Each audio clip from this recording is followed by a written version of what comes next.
Three,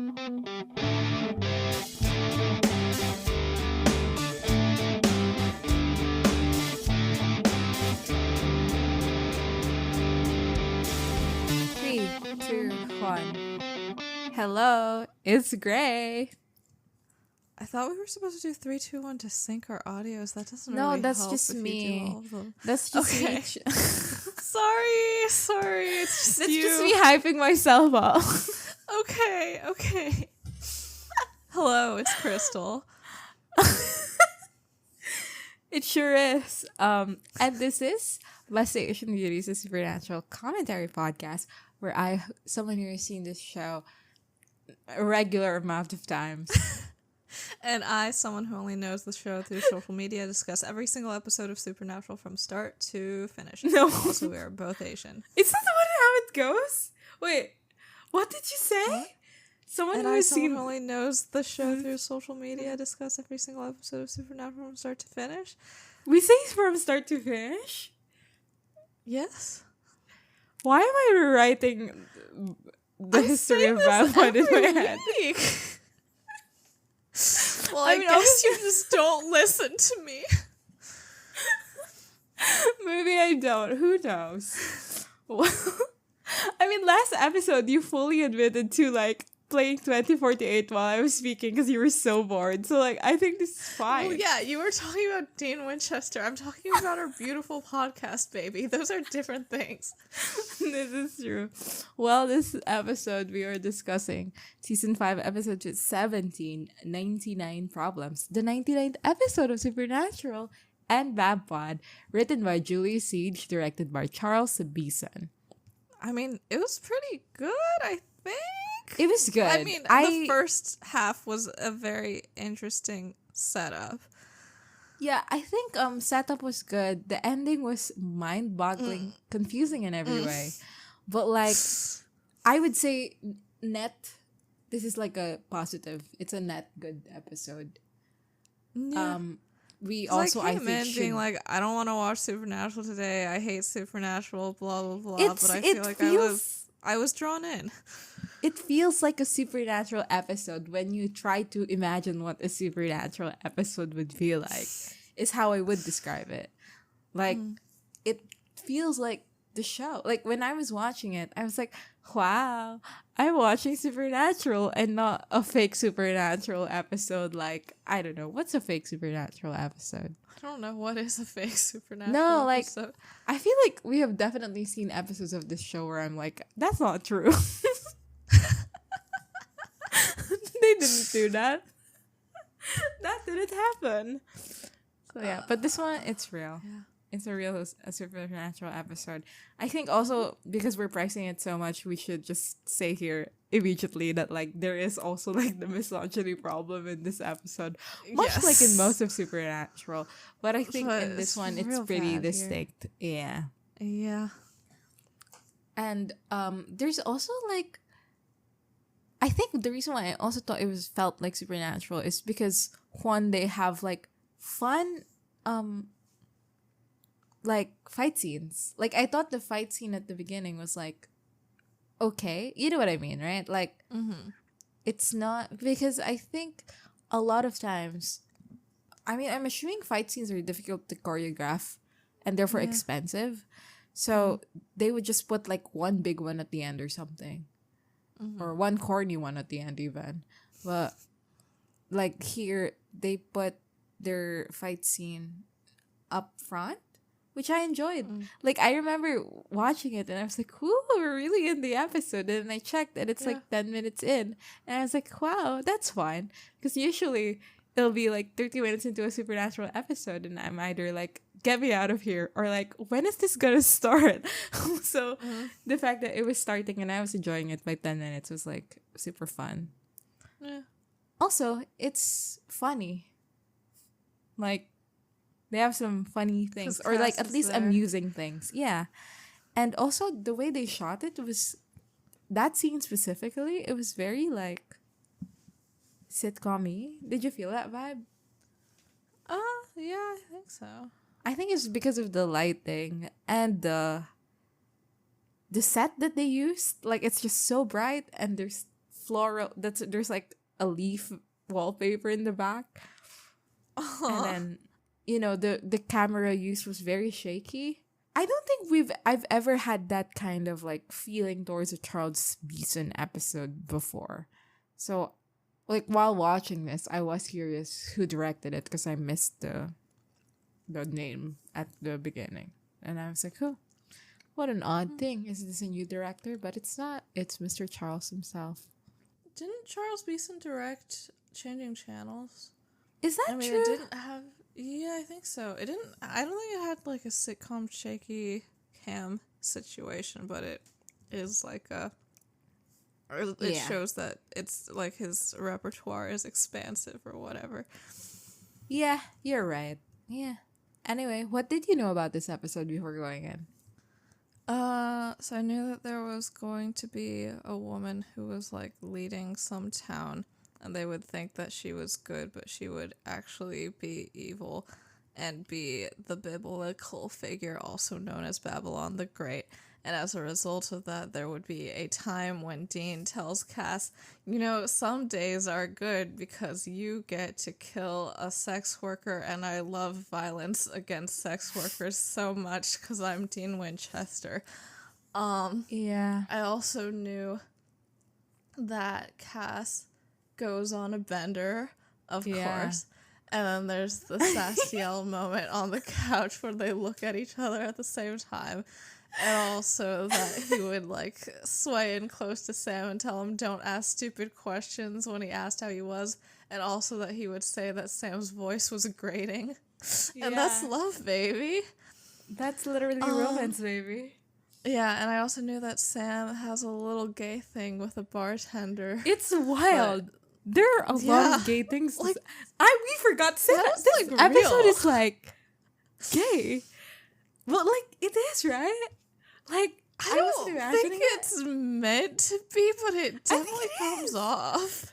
I mean, because the vibe is like the dude and the other dude are like besties, and then like something happened or whatever. I don't know. And also Sam and the guy too. Like, I think the guy's just gay. I think he literally is just gay in this religious town. Is gay. Wild. Yeah. And then they killed him. Yeah. For being gay. Kind of for being gay, honestly. Well, I'm sorry to that gay man. Yeah. Do you think that, how much do you think Julie Siege intended that to be his vibe? I cannot think of a situation where it's not intentional. Really? But also, like, I am the way I am. Yeah. So, I can be looking and applying things that I'm only applying because, when you're young and you're confused about your...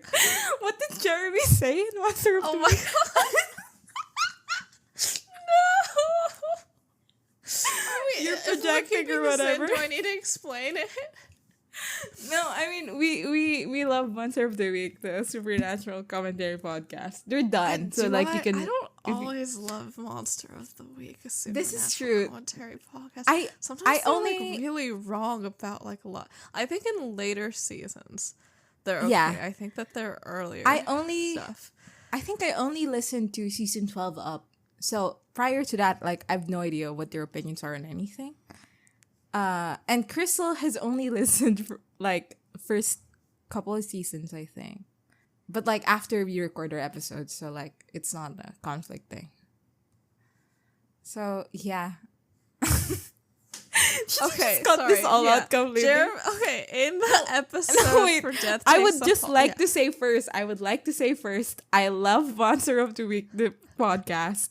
And also, like, the format that they have is like the reason why I wanted to start a podcast in the first place. So there we go.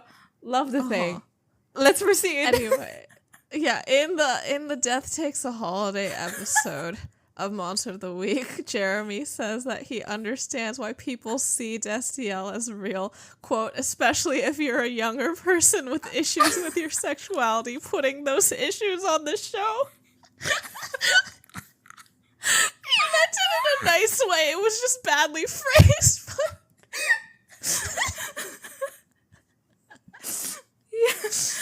Anyway, Gray, as a younger person with issues with your sexuality, putting those issues on the show, you think that Paul is canonically supposed to be subtextually gay? I think so. I think there's no other reading for it. Well, as a 1 year older than you person with no issues with my sexuality, putting no issues on the show, I don't think it was necessarily intended to be. It's just the vibe. No, I think he's just I think we don't really get to why he's not a believer, and it could very well be because he's not. gay. It's just not the vibe, but it could also just be that he's gay. He's just not, and he likes alcohol or whatever. But yeah, those are what I knew. Wow. Well, I suppose we should start with the episode. And it starts with a dance sequence that opens with Lisa. Yeah. And it's like pretty much the exact shot that will happen later in the episode where she opens the door and she's like surprised Dee is there. I literally didn't understand why Lisa was in this intro. Because I didn't think the scene later was gonna happen later. I just didn't. So, like, imagine my shock when that fucking anemic pop music starts playing and Dee's in the car and then it fades out to the door. I was like, what? Anyway. Wild. I didn't... Lisa has been in one episode prior. Lisa the person. We've seen Lisa, like, in Dean's head, but that's not her. And, like... Yeah. It's just so wild to me. And the way... Let's get into it later. But the way he talks to her, man, what the fuck is that? I hate that. What is this? Yeah. Well, yeah. More stuff, just, normal apocalypse shit. But we start the episode with, like, some suspense, some tense situation. Dean is driving, and Sam is like, Dean, drive faster. They're running away from, like, demons or whatever the fuck. But then... wall of fire, baby. While the demons are catching up, because there's a wall of fire, there's a fucking fire truck that shows up, and instead of hosing down the wall of fire, they start hosing down the demons, and it's holy water, and they're like, so painful, and then they recite an exorcism, but it's not the exorcism. It's incredibly short, incredibly concise, and then it just kills the demons. Like, it, sends them back to hell, whatever the fuck. Later on, we learn. I mean, everybody knows the twist, maybe, but, like, later on, we learn that, like, these are all fake demons. Like, these are stunt demons or whatever. I'm not sure. They're real demons. It's just that the person who killed Leah, like, is controlling them, or like, and I think that they're just fake people going out of the bodies, or they are real going out of the bodies, but not because of the exorcism, just because she told them to. But I mean, those bodies are like destroyed. Like, they shoot them and everything. Yeah. Well, those people are dead. Yeah, those people's lives are destroyed. So these people are just like, wow, we're so cool.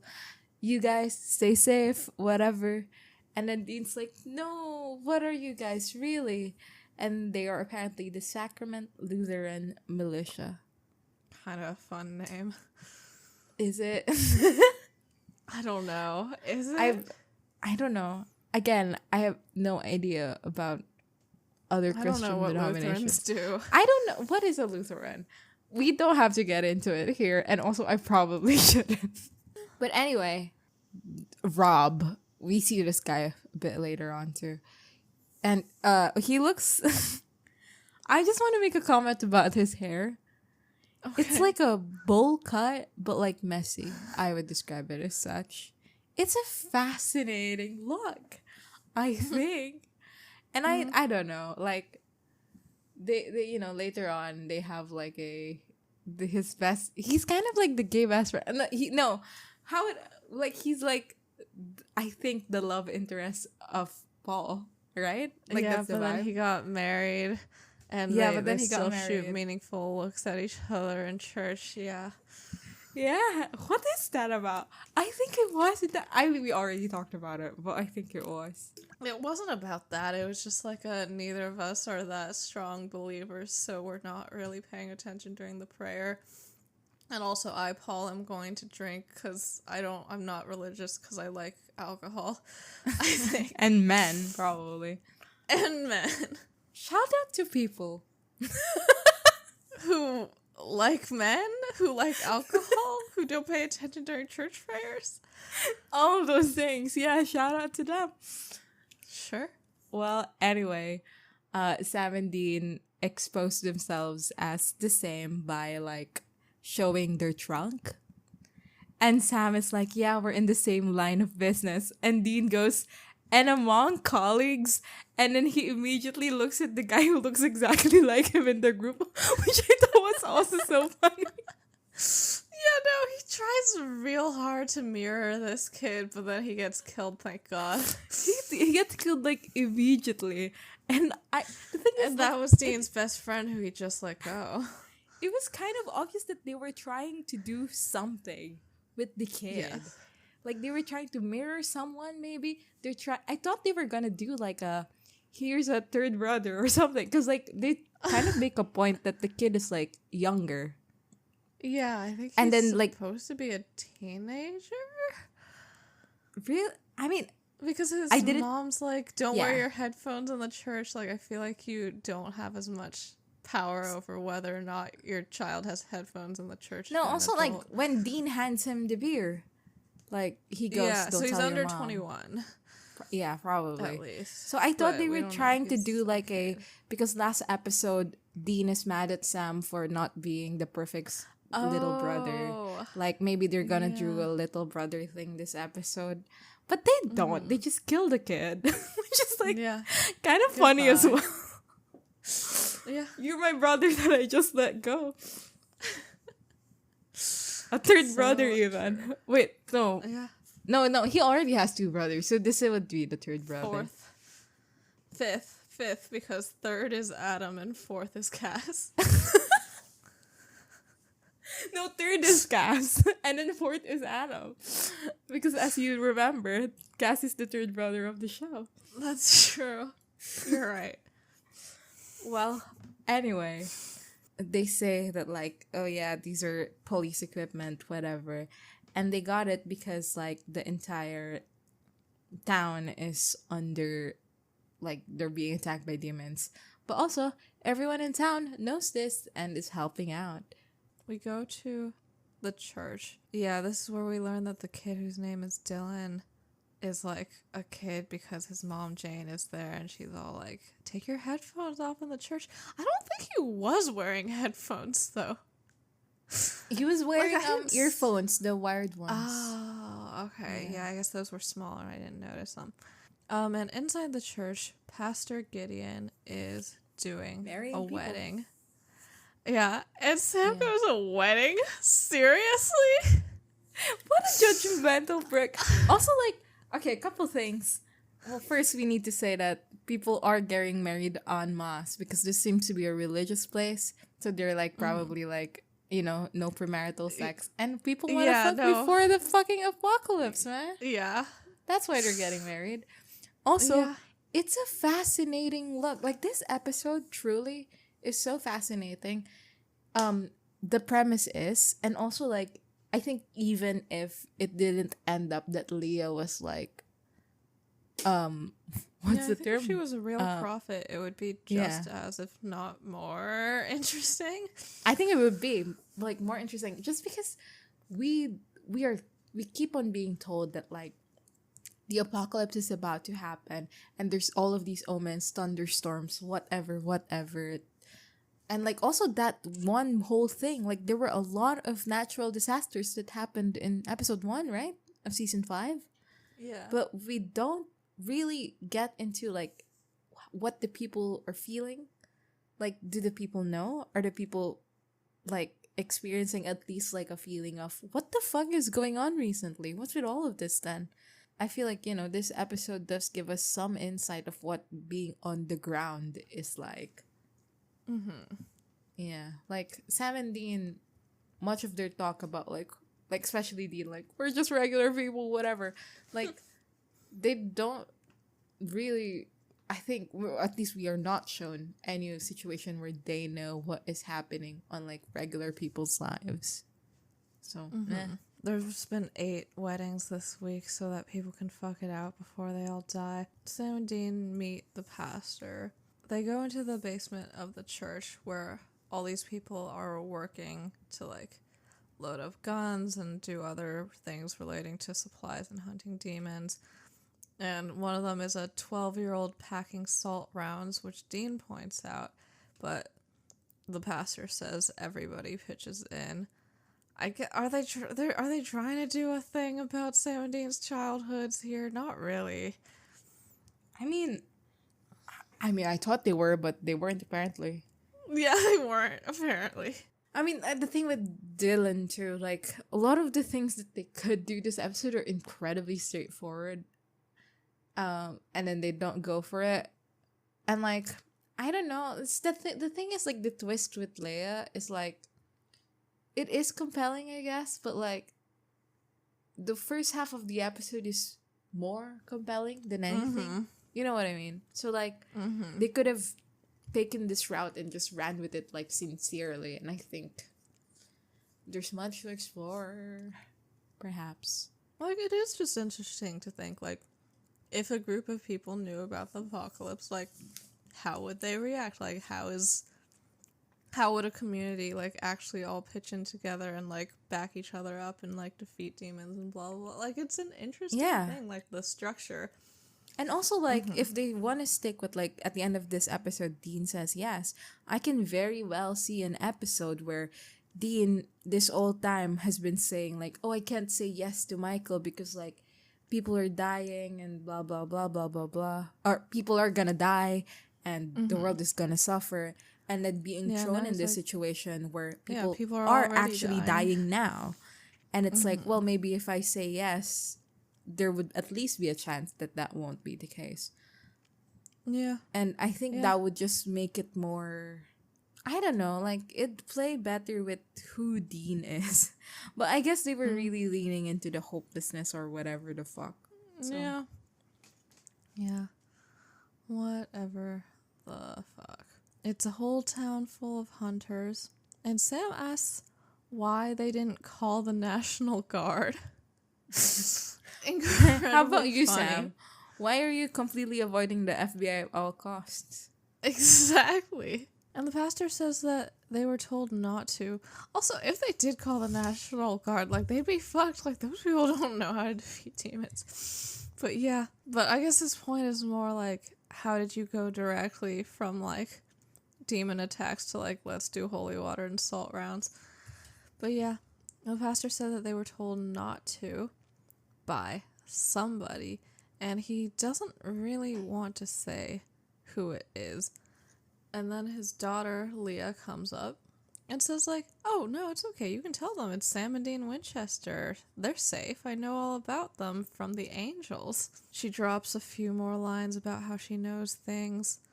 But specifically, she's somebody who gets, like, visions where she gets a really bad migraine and flashing lights. And then they show her where the demons are going to be and how to kill them. Then Dean tries to flirt with her by saying, you're not the first prophet we've met, but you are the cutest. Boo! What is she supposed to be? I have no idea. Also, just like, shut the fuck up. I'm very annoyed at him. Like, just whatever. Like, whatever. Shut up. I don't know. It's like, I feel like the writers just feel like every time Dean is in a room with a woman he has to say something. Who is, like, pretty, like, he has to say, like, I wish to fuck you. Like, they just think that that's, like, a requirement. It's not a requirement, though. He really doesn't have to do it. Yeah. Like, I know you said in the past that flirting's okay, but, like, I feel like there's just certain situations where you should shut the fuck up. You need to remember, I said that about mutual flirting. Like, flirting is okay when it's like, because I think the context of that was like, Dean was flirting with a nurse who was flirting back, but it was kind of weird because, like, you know, doesn't someone have you're to in the flirt office first? Well, I mean, I think, well, yes, but also, like, in the context that I was talking about it, I think Dean was flirting with, not flirting at. So, Yeah. So you're just yeah. saying that there was no indication that Leah was interested before he dropped that line. I mean, I just think it's, one, incredibly inappropriate here. Yeah, Because in the church in front of her dad. Yeah, and she looks much younger to the point where probably like a teenager, right? Yeah, Or I maybe do that think that I don't think the actress is a teenager, but I do think that the way she looks to Supernatural be about the styled same her. age Yeah. as Dylan. And also like Dylan's the other person who has like a parent who's close to him, and he is meant to be like a teenager, I think. So I feel like because of her having a close relationship to her dad, she could be like 17 to 19. I think when Dean was 26, dude, like in the first few seasons, it was easier to, I guess, understand. You know, not understand. It was easier to look at it and be like, that's probably fine. Just because he's like young. 30. Yeah. Now 31? Is he 31 now? I think he was 29 in season 4 because, you know, I dreamed about you for 29 years before I saw you. Yeah. Yeah, So I he's missed you for 30. 29 years even. I don't know. Now that he's like in his 30s and he's still hitting up girls that are like the same age that he was hitting on when he was 26 that were already a bit too young for him. It's like, well, man, this is like, you know. Yeah. It's creepy as fuck. Yeah, and also, like, I suppose because he has a very different vibe when he was in season 1. Like, there is a lot of, like, yeah, Dean is flirty, but Dean is just like that. Like, in season 1, he was a much happier person. And, like, now that he's, like, incredibly moody all the time, and then he only perks up when, like, a woman is around that he can flirt with, it feels less like a... Dean just has a friendly personality and more of a, like, he's intentionally doing this for the specific purpose, you know what I mean? Yeah. So, and I don't know, maybe that's a little bit judgmental. Like, you can also be flirty even if you're a piss for excuse for a human being. But, like, you know, I probably am not wording this well, but Good conclusion. But yeah, I think he's being creepy and gross. I agree with that. And I think, yeah, I do think that when you say, okay, like he's more of a depressed person now, so then when he only perks up when, like, you're just saying that it seems more like he is specifically trying to fuck the people that he flirts with. Yes, but Whereas that's not before it really was like just- yeah. Like before, Dean was like this to everyone, you know? Like who was a he woman. No, but like he Or, would strike like, up this a isn't conversation friendly. with anyone. Okay, yeah. He's friendly to people. And like yeah, when he talks to women, there's like the specific flirty vibe. But like in general, when he talks to anyone, he was usually like a lot more upbeat and fun and like, you know, like friendly. Versus now where because he isn't, it really pulls your attention as a viewer when he is. And also, I forgot that the context of this is that he says you're like not the first prophet we met, but you are the cutest. Which is Who are the other prophets? man, who fucking knows? Who are the other prophets? Who were the other prophets he met?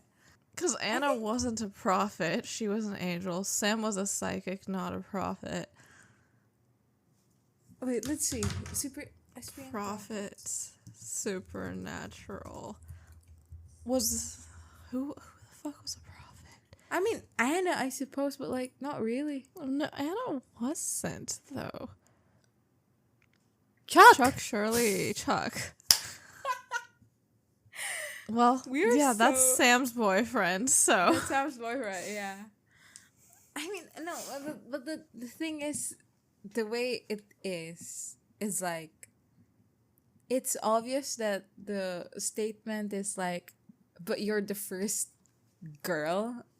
Like, you can pretty much infer that that's what Dean is saying. And that feels kind of misogynistic. Like, why point that out? You know what I mean? Is it clear that he just means the first girl? He could have just said he could have just meant the other women are ugly. Yeah, literally. No, but like, I don't know. But we do know that Leia is like the first girl prophet Dean meets. Mm-hmm. So, I don't know. Maybe I'm just offended on behalf of Chuck. Chuck was cute. Like, Chuck was cute and very fun and charming. He was. So, fuck you, Dean. Yeah. And that's literally Sam's boyfriend. How can you disrespect him like that? Real. It's just, it's a bad vibe. Dean saying this line. Yeah. Yeah. And then there's a whole bit where, like, Leo's dad looks at him and he goes, I mean that with total respect, of course. I fucking hate... I hate that. I hate it so much. Also, like, he keeps on calling the pastor padre, which I did feel was, like, kind of disrespectful. But this is what he does. He does do this. Yeah, he's done it before as well. Yeah. But yeah, disrespectful as in... I don't know. It's like, I mean, the specific point of saying it was to... I guess to not show, like... I don't know, actually. Why does he say it? I don't know. Because like, this is not a Catholic priest, so I don't think Sam would say father. Sam doesn't call him father this episode. Yeah. But like, in previous settings where there was a Catholic priest, Sam would say father. And Dean wouldn't. He'd say padre. Which I also did think was fascinating. I think it's just to work around it and like, I don't know. Yeah, he doesn't want to use the title and he's like, well, because I suppose it would come off as like, Spanish. I'm actually respecting the title. Mm-hmm. So let's make it Spanish instead. Yeah. Fascinating. I don't know, maybe it's a reference to something?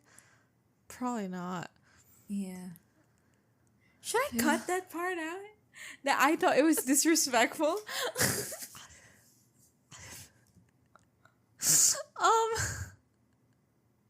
I don't know. I think it's fine.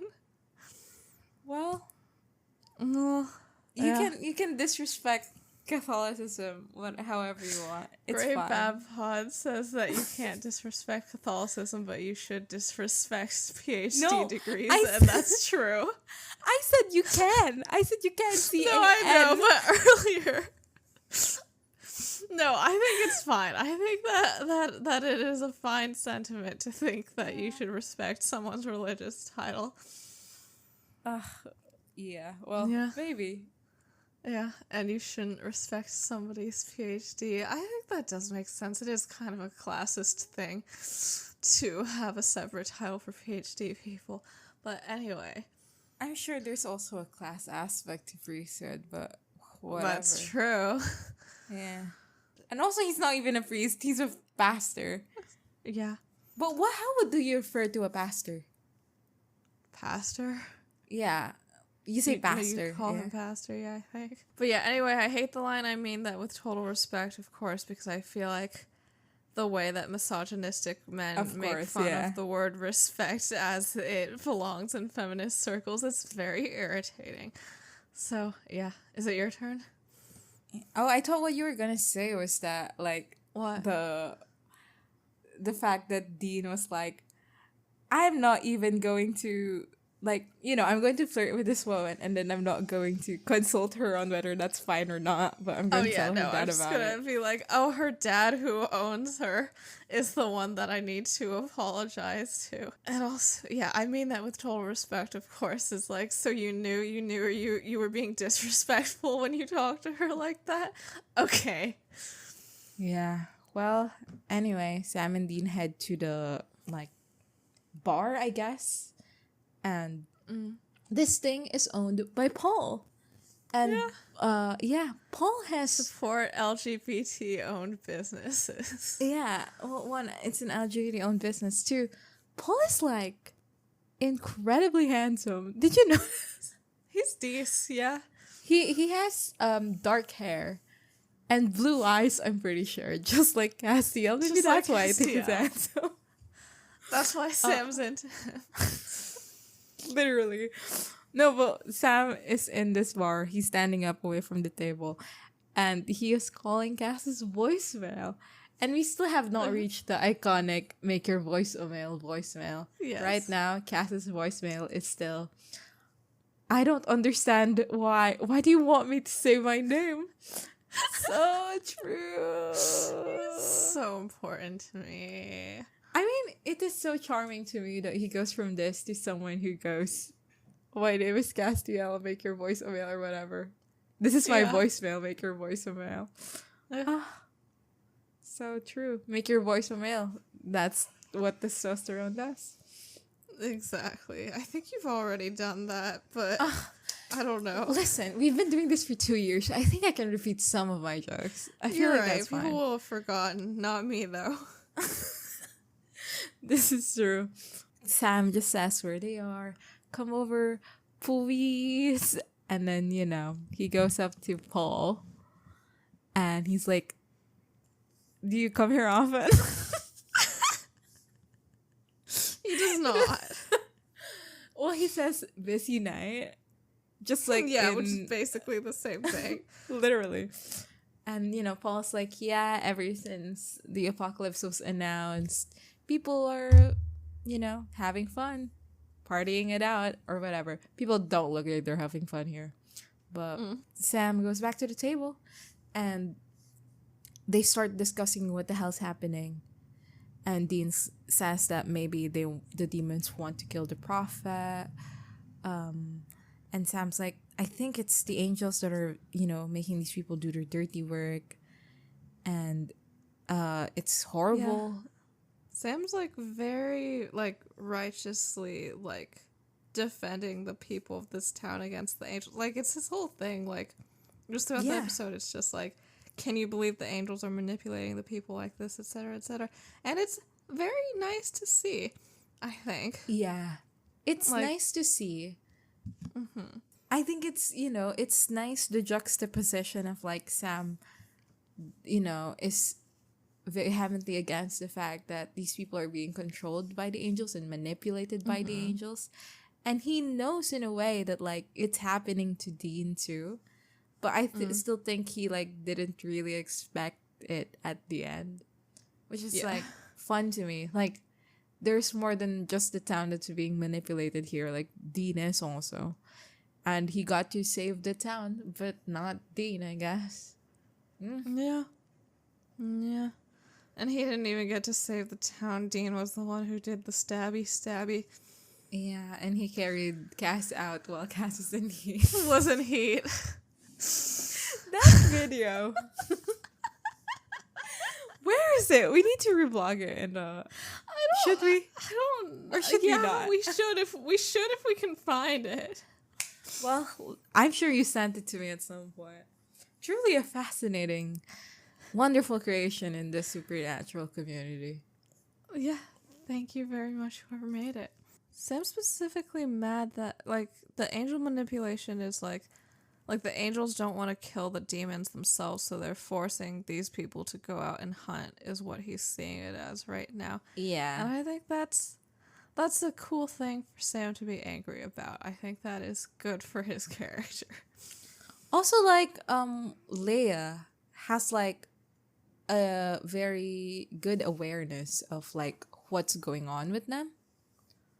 And we we didn't really point it out earlier, but like she knows about the mark on their ribs. She knows about like what they're up to and everything. Well, I mean, she does remind me a lot of Anna, because Anna's first thing is like, oh my god, I know you, You're Sam and Dean. Dean Winchester, you're so famous. That's You're her so first special. thing too, and then he fucks her. What? No, I just said, Anna said, "You're so special," and she literally she did say did that. say that. But yeah, is that why Dean thinks he can make a move on Leah? He's like, oh, thank God, another prophet I'm famous with. Let's go. Yeah, probably. Very No, I don't think so. irritating. I don't think so. I just said that on instinct. The bell tolls and people start heading out, and it's because Leia had another vision. And so Wait, we didn't people have... are being called in. Dean says, we're all gonna die, Sam, in like a month, maybe two, I mean it. This is the end of the world, but these people aren't freaking out. In fact, they're running to the exit in an orderly fashion. I don't know, that's such a bad thing. And Sam says, who says they're all gonna die? What happened to us saving them? That's an important piece of dialogue. Well, you just said it, so there we are. Yep. Yeah. I mean, Sam being like, no, it's about saving people, blah, blah, blah. I think, like he specifically wavers on that front sometimes, but now He he's does. fully back on it. Yeah. Anyway, in the church, Pastor Gideon is announcing what's gonna happen, and Leia is like standing beside him and like would whisper corrections in his ear. But yeah, there's like some demons gathered. There's a lot of them. And then he makes like who wants to join us, who wants to join me as we battle this out. And Rob like raises his hand and goes, wouldn't miss it. And then Paul looks at him and then a second later raises his hand and goes, someone's got to cover Rob's ass. And I was like, what is happening here? Because like they make it so distinct, and like these two like share looks, and like later, Yeah. like after this, like they do a little prayer, and like throughout the prayer, like they're both like glancing at each other like and yeah, Rob seems kind of annoyed at Paul. I don't think so. I think they're in love. No, I mean, they could be in love, but he's annoyed at him also. still for being like, I'm going on here to protect you. Because it's like, I'm married, dude. Like, get over it. Go away. Stop. We can't do maybe he this should anymore. get over it. Like maybe he should. And also they make a point of showing Paul, like when everyone was like, bow your heads, let's pray. He like goes, oh, and like he, gets himself a flask and then he drinks it. And then we see like Sam's face, and then we see a POV shot of Sam watching him drink. Also gay as hell. Gay as hell. I did not expect this episode to be like this. Honestly, I was also like, what an interesting thing that they're doing. We cut to Fight The- scene. the fight scene. And it is pretty fun. There's like a house full of demons, and they're all trying to kill them and things. And, like, the honestly, thing is, they did like- a really good job, because the demons, like the white men playing the demons and the white men playing the people in the town, look exactly the same. I would totally kill the wrong people. I mean, I find this so fascinating because they would have the short spells, the chants for Yeah. exorcism, and then they would also shoot these demons, Yeah. and they would be Right, phased. actually, if they shout it loud enough, all the demons hear it, right? Does it only Yeah. work on one demon at a time? The I mean, exorcism? that it's the thing. Like, you watch, or well, at least when I watch it, I was like, that's so weird. Like, I don't think a gunshot is gonna bring a demon down like that if it's just like normal gun or assault round or whatever. Yeah. And then It's assault the exorcism round. I is think weirdly there's short. that. What's up with that? And they never really like fully acknowledge it in verbally that like, oh, so that's why it was like that, because those were fake demons. I suppose like Well, for me, when later on, when Leia was like, yeah, those are fake demons, I was like, oh, that's fun. Because I was like, that's so weird that they would do it like that. Are these demons fake? And they were. Like, The demons that's weren't fake, they were under her control, but yes. yeah. They were pretending to die or whatever. The especially fun part of the fight scene is like Dean is getting like wailed on over like on the other side of the room, and Sam stabs a demon with a knife, and then he throws the knife like over into the back of a demon next to Dean, killing the demon, and then Dean yanks the knife out of that guy and then kills the guy that is trying to kill him. And that was fun. That was a fun move. It was a fun way of getting the knife over there. And I mean, like, a lot of times Sam and Dean, I feel like we don't actually experience it yet in the first 5 seasons a lot. But like later on in the show, they would often have that thing where they're like so in tandem when they fight. And it is like super fun to see because it reminds you that like, yeah, these two are like familiar with their fighting styles. They've grown up together. They've grown up fighting people together. People. Yeah, but you know what I mean. Like they've grown up seeing each other do this. They know what the other is like when it comes to fighting. And it's like nice to see it like play out like that, you know? Yeah. And also Dylan like saves people, I guess. Dean specifically, which I didn't actually notice this, but Dean points it out later, so I guess it happened. Yeah. I guess so. I wish that they still cared about vessels in Supernatural, though.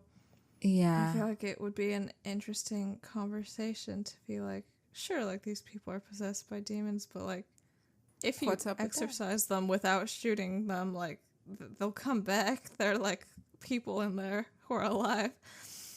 Exactly. But whatever.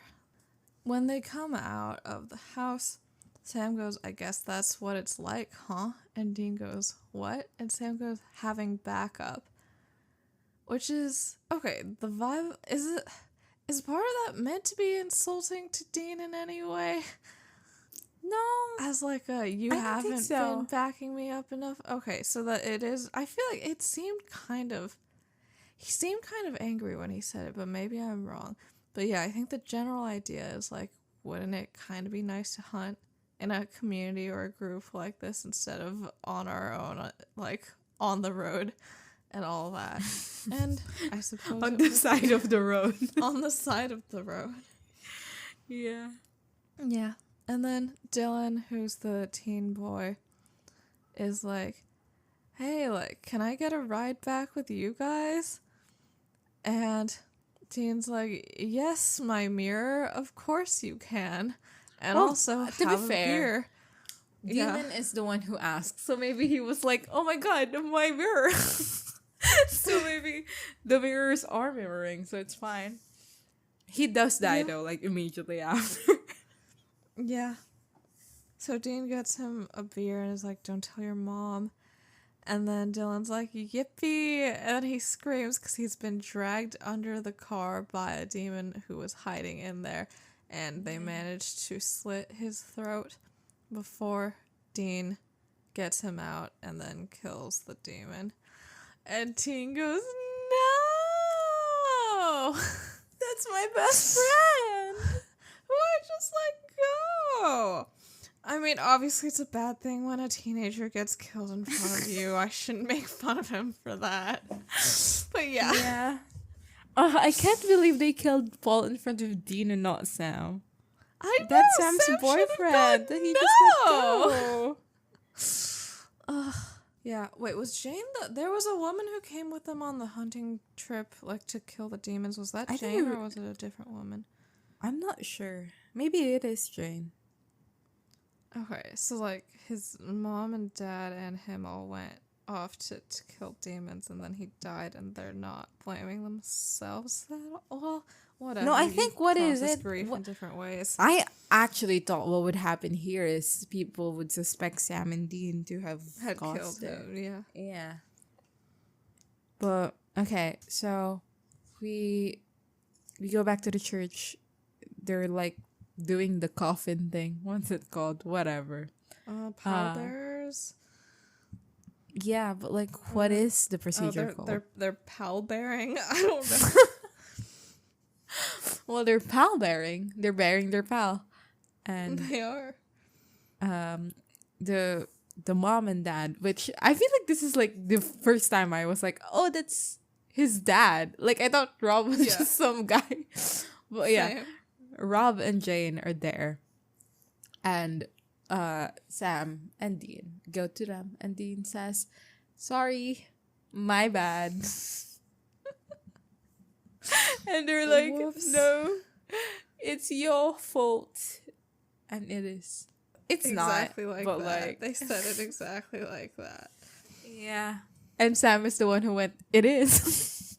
So inside, when the pastor was doing his little speech, Leia collapses on the ground and she has a seizure.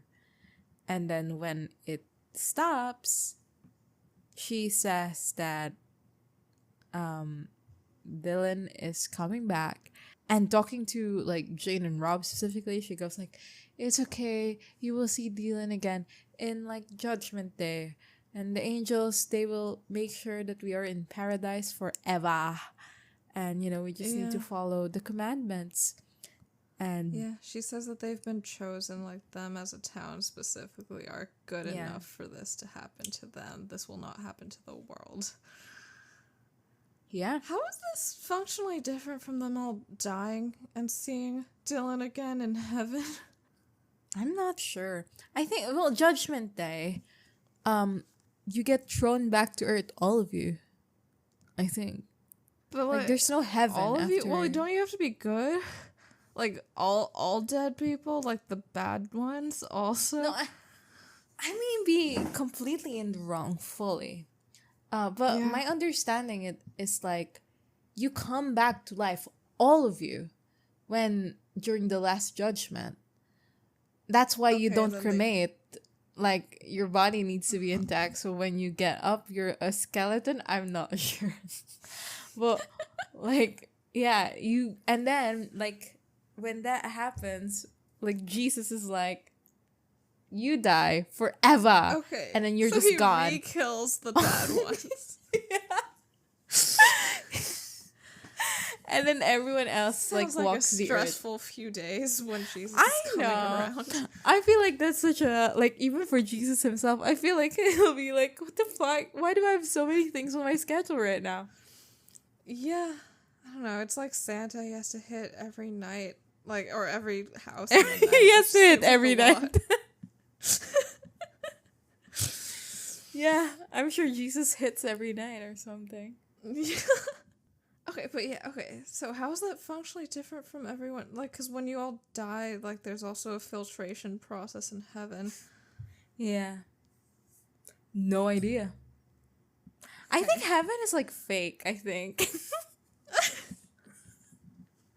And hell too. I'm not sure. Yeah. You know what? Okay. I really dislike like all of that crap. Like that's not what I am a Catholic for. So it's like I'm also unfamiliar with it. Yeah. I think I'm Fair. also unfamiliar for the things I allegedly like being Catholic for. I don't think I like being a Catholic that much. I think it's just like something that's always been, so it is always is. But you know. Okay. Well, but you still want to be a nun sometimes. Yeah. Isn't that so weird? Yeah, what appeals about being a nun? I think I just I really don't think we should talk about it in the podcast. Fair. Okay. Let's not do a Gray and Crystal impromptu therapy session in the podcast, I feel. Good point. Okay. They leave the church and Sam's complaining. He's like, wow, we're not gonna do anything. That's so awful. And they outlawed like drinking, gambling, premarital sex. And then he says, Dean, they just basically outlawed 90% of your personality. And Dean's like, whatever, man. And Sam says, wait, so like you're fine with that? You're cool with it? And Dean says, "Nuh-uh, but I'm not the prophet. We're not the locals. It's not my call." First time that Dean has ever respected, like, anyone's fucking anything. But yeah, Dean goes and talks to Leia. She's like having a headache. So Dean approaches her and says like, "Hey, what's up? Can I talk to you?" And he asks her like, "What are the angels telling you about everything?" And she says, "There's going to be a prize fight and it's going to be bad. But after we win, and we will, the planet gets handed over to the chosen and it's finally peaceful. No monsters, no diseases, no death. You're just with the people you love." Dean says, "Well, that's only nice if you are chosen." And Leia says, "Well, you are actually chosen." Yeah, Leia says, "Must be difficult being the vessel of heaven and having no hope." Are we supposed to think this is the conversation that convinces Dean? I think it's part of it. It feels not true. Like, I feel like you're lying to me. Who's lying to who? Julie Siege saying that this is the thing that Yeah, made it doesn't Dean say feel yes. momentous enough. Though, I mean, I'd say that he's been on the verge of saying yes since, I mean, it was mostly Dark Side of the Moon that I think put him up to that ledge, and then this was just the little push he needed. And also, I mean, I guess the idea that, like, to Leia, who he thinks is a prophet, that she says that they're going to win, then, like... But, well, okay, she's probably a prophet, as in the angels talk to her. Of course, the angels are gonna be like, "We're gonna win," like, whatever. That means nothing. But, like, I don't know, because the angels talk to her, but it could also very well be, like, what Chuck was like, which is that he just gets visions of the future. Well, she only gets visions of the demons. Like, I don't think she's proven that she looks further ahead than that. I don't think Dean is too much buried in the semantics of it right now. Like, I think Dean would be like, yeah, that's probably the case. Like, I don't think Dean is thinking of it with as much gusto as us and doubt and everything. Fair. Okay, it's Sam Winchester is gay time. So it literally is. He goes into Paul's bar, which is completely empty because of the new commandments. And Paul's like, "Well, hey, we want to drink together?" Just because no one else is doing it. And he says that he grew up here and he loves it here, but he just does not really relate to the highly religious people around. Sam says, "I noticed you're not the praying type, but I could put you on your knees." He doesn't say the last part. But he should have. But he should have. Paul says that, you know, like, up until recently, like, most of the specifically men in the town were also not religious, but now they've all changed their mind very quickly. And then Paul says that he's not sure if there's a God, but either way, if he hasn't prayed before, he's not going to do it again. And if I go to hell, I'm going honest. He asks about Sam's religion, and he says that, well, like, I do believe, but pretty sure that God stopped caring a long time ago. And, like, I feel like I don't know how to convey how this scene is gay through the dialogue. Yeah. Do you have something to add to really show how it is? I have been thinking a lot about how personal we get in the podcast.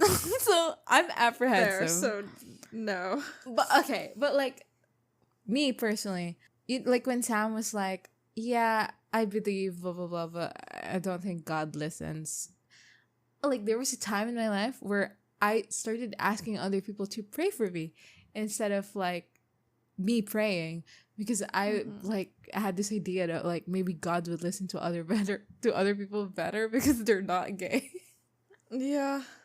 So like the way Sam's saying it, probably not like gay for real, but like I can understand a vision where Paul hears this and it's like, is that because you're gay as hell? And it is, yeah. So true. And like with Paul specifically, I don't know, I really like this. Like the whole like, yeah, I mean, if I didn't pray before, it feels kind of disingenuous to do it now. Because I had a conversation with a friend who is who has cancer, and she was talking about how like, man, like if I start praying now and it's like, and I like get better, I would like actually be super mad at God, because then it's like, wait, so you were like, I'm gonna give you cancer if you pray you'll get better? That feels so mean. And like, Yeah. if she believes and then she dies anyway, now it feels like, wait, so what the fuck was that then? Which I fully agree with. And I think, so like when Paul said this, I was like, that's so funny and so true. Yeah. I think also what makes it gay, sorry, bring it away from your friend with cancer.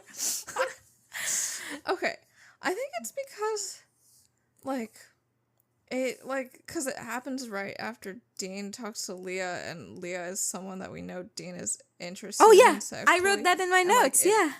Yeah, so it feels like a direct parallel conversation where like Leah's doing the you should say yes and like we're gonna win and the angels are good, and like Paul's doing the like be true to yourself parentheses gay. No, literally, my with notes Sam. for this, my notes for the entire Dean and Leah scene, and then this scene is, why is Dean here? What about Sam? Can't Sam have a talk about being Lucifer's vessel with Leia? And then the next note is Sam gay? Let's discuss. And then the next note is, so funny that Dean is having a heart-to-heart with a girl he made a pass on. And Sam does this with this handsome guy. And it's so true. It is gay as hell no matter what. Yeah, it does feel a bit gay as hell no matter what. It probably is not no matter what. Like, maybe there are some matters where it isn't gay. There's a but few like, matters. I feel like most matters, it is gay. And I think the camera shots are quite close on Sam and Paul's faces, I would say. Yeah. In the same way that they were close on like Dean and Leia. So like it just all does it feels feel like more you're supposed intimate. to go, this is the same situation. It feels more intimate they're than the the Dean only and Leia. two people in a bar. Yeah, and also with the Dean and Leia thing, like they're talking about the fucking apocalypse. Like they're talking about like she Dean has a level of emotional distance from everything also because of the prophetness. Yeah, and also like, you know, they're talking as like Dean the vessel and Leia the prophet, versus like here where the conversation is not about at all the big things. Although of course later when Sam says his reply, he is referring to that, but fundamentally this conversation is just a conversation between two guys who want to fuck each other. Who like, you know, are saying like, this is how I feel, which is like a very different situation, and it feels a lot more intimate. It feels a lot more like they're actually having a genuine connection. Like with Leia, Dean approached her specifically because she's the prophet. Sam didn't need to approach Paul like at all, but he's still here, and Paul's gonna fucking die. Like he's gonna get killed by his ex-boyfriend's wife. Like that's all his role. Real incredibly funny. This is how gay people are like. So, and then I think the next thing that makes it gay is that Sam comes in like late at night and Dean goes, "Where have you been?" And Sam goes, "Drinking." And it's like, okay, so it's been a few hours. He could have been like, he could have been like, I was talking to some people trying to investigate or whatever. Yeah, no. He was out. He fucked Paul, and now he's trying to cover. Yeah, and also like it's just like that conversation ends, it's obvious that that's not the ending. Like, Yeah. they're gonna talk some more, and perhaps do other things. Exactly. And he didn't even get to see him die, which is the most romantic thing. It is next to getting divorced and then getting remarried. Yeah, exactly. Yeah. I guess, yeah, Sam said I would have had more, but it was curfew. Had more sex with Paul, is what he meant by that. Yeah. And Sam is like so upset by this. I found this so amusing too. This is the first, like, he is genuinely so upset in this scene. And he's like, there's no cell towers, there's no cable, there's no internet. And he's like, he wants to use his laptop. So true. But I think this is just a continuation of, like, the angels know that God doesn't actually care about, like, drinking or premarital sex. Yeah. They're just toying with these people. Is his main source of anger. And again, I think that's nice. I really like him in this episode. And also, I mean, Sam coming from a, life of being controlled by his dad and subsequently Dean would probably have, like, maybe, like, I mean, people generally have strong feelings about what he would call here, like, a fundamentalist compound. But, like, I think him even more, like, he'll be like, no, because it is something that I think he has given some thought in his life and is vehemently against. So, yeah. I love some of this episode. Yeah. And he does feel like, okay, this is not the best time to say it because this scene is god-awful in acting. But, like, like, Sam feels like a real character this episode. Oh my god, this scene is so horrible. Like, first of all, Can't tell. when Dean was like, no, yeah, they're turning it into a fundamentalist compound, and Sam goes, and all you were gonna say is like, yeah, what's wrong with you? Like, they start having this fucking argument about, like, Sam saying, no, the angels are just toying with the people, whatever. And Dean's like, whatever, man, who give a shit? That entire time, it's like Sam Winchester fully disappeared and was replaced by Jared Padalecki. Okay. He, like, I'm sure, like, I've seen a video of this, I think, of, like, a TikTok of someone recreating Sam Supernatural, and they would do the throat noise, like Sam's throat noise, which is very much Jared's throat noise, because I feel like Sam only does it in moments of terrible acting. So, I see. yeah, whenever you hear that, you kind of just feel that, like, Sam has checked out. It's Jared here with us right now. So, yeah. It is kind of why is it so bad? You haven't noticed, but I think it's so terribly acted, this scene. Like, why? Was it like the last scene they shot this episode and Jared was just like, I don't give a shit about us anymore. Man. Like, let's just wrap this up. What's happening? It is actually awful. I don't really feel this way about Jensen Ackles. I very rarely see Dean Winchester as Jensen Ackles. You know what I mean? Even when he blew steels all over the place? Yeah. Like, I'm like, yeah, that's just Dean Winchester blue stealing all over the place. But I feel like with Sam, maybe because Sam is just also, in some episodes, just terribly written. So it's like he's not really also working with a lot. But yeah, this scene specifically was so odd. Try to watch it. Like, people who are listening, try to watch it and, like, agree or disagree with me. But you should agree. Anyway, a line I found really nice here is that when Dean is like, whatever, man, maybe I'll just say yes. Well, he doesn't say that. Like, Sam says, what, are you just gonna give up and roll over and stop fighting? And Dean goes, I don't know, maybe. And Sam says, you can't do this. And Dean says, actually, I can. And then Sam repeats himself, no, you can't do this to me. To me. And I love this line so much. I liked it. Yeah. Because I feel like Sam has never really pulled this card before. This is like the first time he's doing this thing where it's like, but you promised me. You promised me. Yeah. Yeah, it is quite unfair because, like, Sam saying yes to Lucifer, like, that's the end of it. Or so, like, what we are made to believe. So, like, if Dean says yes to Michael, there is a chance where, like, Sam won't have a choice but to say yes to Lucifer. So, it's kind of like a if one falls, the other should follow thing. And so, the fact that Dean isn't consulting Sam for this and is just gonna do it must be incredibly frustrating. And I like it. Love it. Love it. But yeah, Dean goes out, drives around, and Sam goes, "No, it's curfew."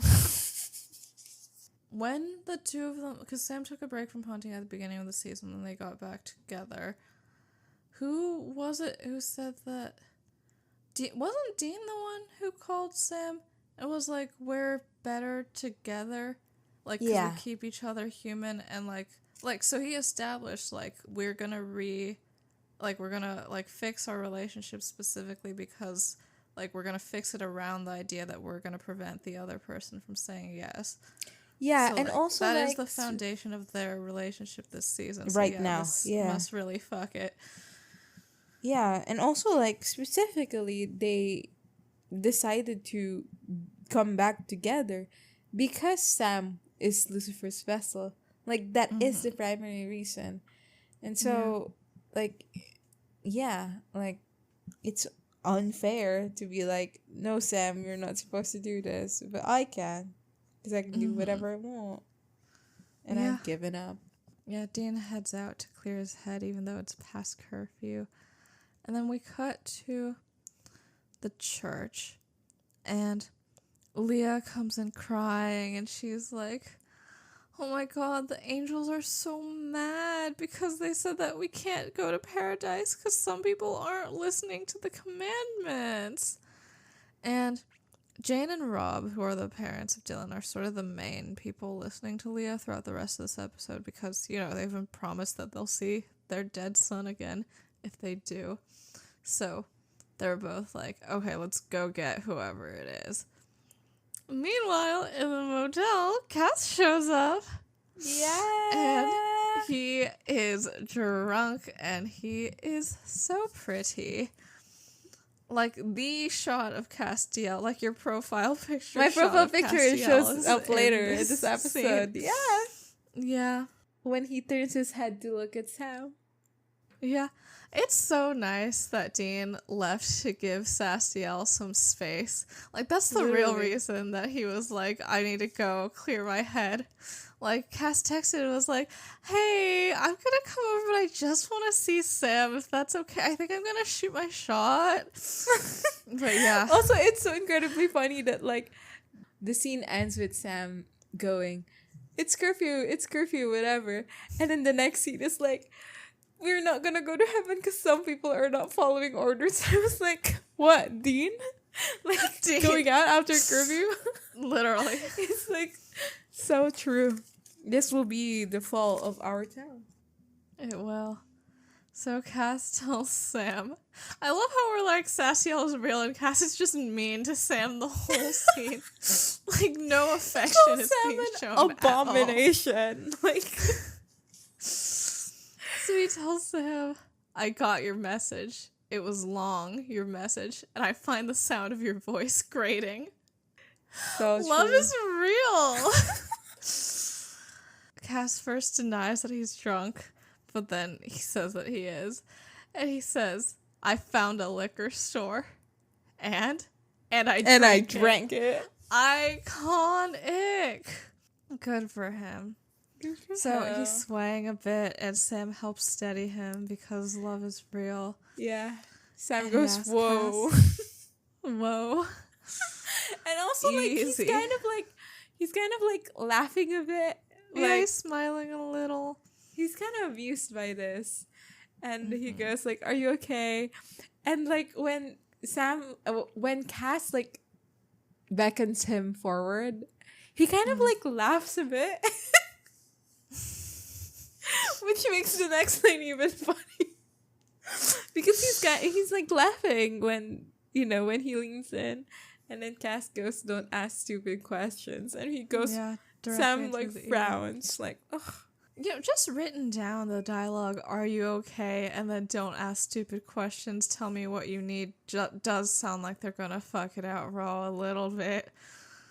Yeah, but that is not the delivery. They're still gonna fuck it out raw, though. Yeah, true. So Sam tells Cass about the situation and about the prophet Leah Gideon, and Cass says, "No, she's not a prophet because I know the names of all the prophets." That's a lie. You're lying to me. Yeah. And Sam's like, "Huh? What? Crazy." And then we cut to Paul's bar, and people are smashing shit. People are attacking Paul or trying to attack Paul, because their goal is to run him out of town. Dean comes in and he goes like, "Hey, can I help you, Pastor?" Wow, taking sides against Sam's boyfriend like that. Okay. Literally. He calls him Padre also, but yeah. Paul's understandably upset about this. And Rob is like, "No, you have to do this for all of our sakes. It's not our choice." And Paul goes, "We grew up together. I stood up at your wedding." I love gay people. I know stood up means like he was a groomsman, but for a second I thought you meant like does anyone have any objections? Like, so true. And Jane goes like, "Well, like that doesn't count anymore. Like, this is a town of believers and you are not a believer." And Paul says like, "No, this is my home and you'll have to drag me out if you want me out." Love him. Genuinely. Yes. Love him. No, and then he dies.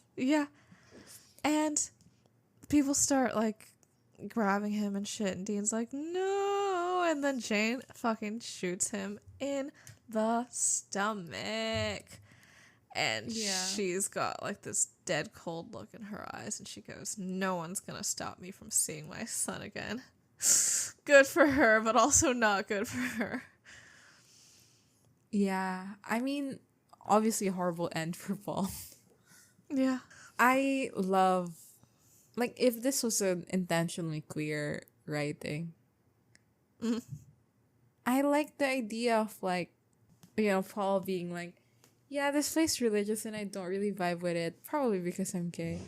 But also, like, it is where I'm from and it is my home and I deserve to have a place here." Yeah.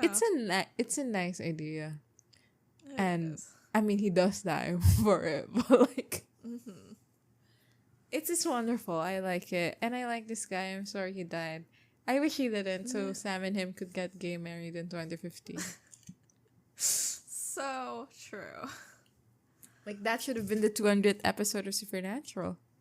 Should have been. I'm not actually sure if the 200th episode of Supernatural fell before or after. Oh, yeah, because it wasn't season 10, because it was fan fiction. I think it was before. Because I think... Well, they would have written it before, at least. Yeah. Oh, it came out in 2014, fan fiction did. Well, okay, there are certain states that they could have gone gay married in. This is true. Well, they can go to Vermont and open an Airbnb. Not Airbnb, the other one. A B&B. A bed and breakfast. Yeah. Is that a reference to... To something Dean says, yeah. To Cass. What? Like... Well, like, when Cass was, like, when in Hunter Heroic, he says, "What's the word, Cass?" Yeah. And Cass goes, "It's my name." And Dean goes, "No, what are you gonna do? Like, are you gonna go up to Vermont, open up a charming B&B?" Why do I have this memorized? For many reasons. Mean, it's a cute exchange. It is a cute exchange, and also I think we have talked about fic that's taken that in Vermont in the charming B&B. Yeah. Oh, I love Cass, and I can't wait when like things are not apocalyptic anymore. I mean, we're gonna have a miserable season 6 and 7, but like in season 8, I feel like we'll have fun. I mean, it was also pretty miserable in season 8. But you know, you have good moments. Season 9 is also pretty miserable. And season 10 is ultra miserable. Any good seasons of Supernatural? No, I mean, like, from the cast's perspective, I think every season is, like, miserable in its own right. I would say season 8 is less miserable than season 9.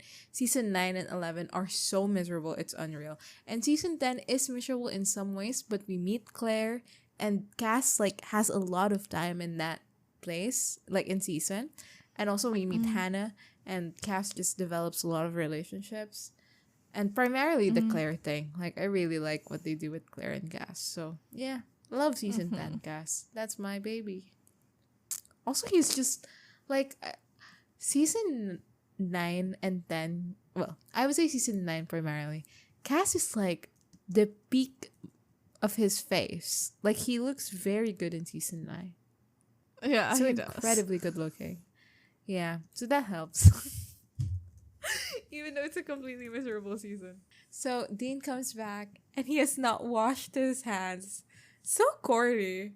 Like, just wash it. Yeah. Like, what the fuck? Like, you're in a bar, they've got sinks. Literally. And he's gonna be dead anyway. Like, you can just wash your hands, it's fine. And yes, Sam's like, what happened? Are you alright? Dean says, it's not my blood. And Paul's dead. And Sam goes, what? Dean says James shot him. But before Sam can fully lament his boyfriend that he just let go, Cass says it's starting. And Dean's like, wait, where the hell have you been? And Cass goes, on a bender. And Dean says, wait, did he just say on a bender? And yes, he did, because he's still pretty smashed. But basically, the scene is they're telling Dean what they found out. And Cass says here that Leia is the whore of Babylon. And, like, the thing about this term is that, well, one, I don't like saying it, but I feel like in this episode, like, because the way they use it this episode is, like, it's a title, but also they use the fact that it's a title as a way to get away with some really misogynistic lines that are truly so horrible. Yes. And like, what does it add to the story? Is this, like, what does it add to the story? It's fun to be misogynistic. It makes us happy, I think, is what it adds to the story. I don't think it has. Babylon the Great isn't even a prophet, like, or isn't even like a person who bears false prophecy. Like, that's not really part of this character. Like, this character just has like a symbolic meaning that many people debate. Yeah. They say that the real Leia was killed months ago, but the demons that are attacking them now are under Leia's control. And also, the Enochian exorcism, not true. And Cass says with a little grin that it actually means you breathe with the mouth of a goat. And he's like waiting for Sam and Dean to laugh at this.